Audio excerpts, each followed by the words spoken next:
অন্যদিকে আজ আরামবাগে মুখ্যমন্ত্রী মমতা বন্দ্যোপাধ্যায় আরামবাগে সরকারি পরিষেবা প্রদান অনুষ্ঠান কালীপুর মাঠে সভা, সেখান থেকে হুগলি জেলার একাধিক প্রকল্প উদ্বোধন করবেন।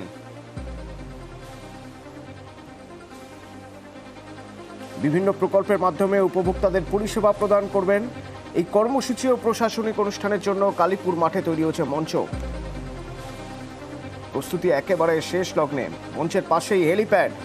দুপুর 1টা নাগাদ সেখানে মুখ্যমন্ত্রীর কপ্টার নামবে। প্রশাসনের একাধিক আধিকারিক রয়েছেন সেখানে।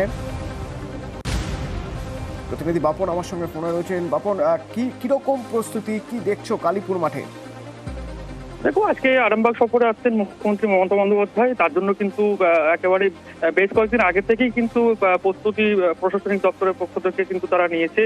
কালীপুর মাঠেই এই কর্মসূচি রয়েছে মুখ্যমন্ত্রীর। সেখান থেকে জানা গেছে হুগলি জেলার যে একাধিক যে প্রকল্প রয়েছে সেই প্রকল্পে কিন্তু এখান থেকে মুখ্যমন্ত্রী উদ্বোধন করবে, শিলান্যাসও করবেন। পাশাপাশি প্রকল্পের যারা উপভোক্তা রয়েছে তাদের কিন্তু পরিষেবা প্রদানও করবেন মুখ্যমন্ত্রী নিজে।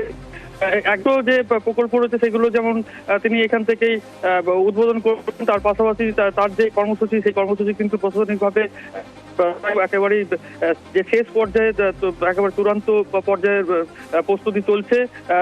কালীপুর মাঠেতেই কিন্তু এই কর্মসূচি যে মঞ্চ রয়েছে সেই মঞ্চ তৈরি করা হয়েছে।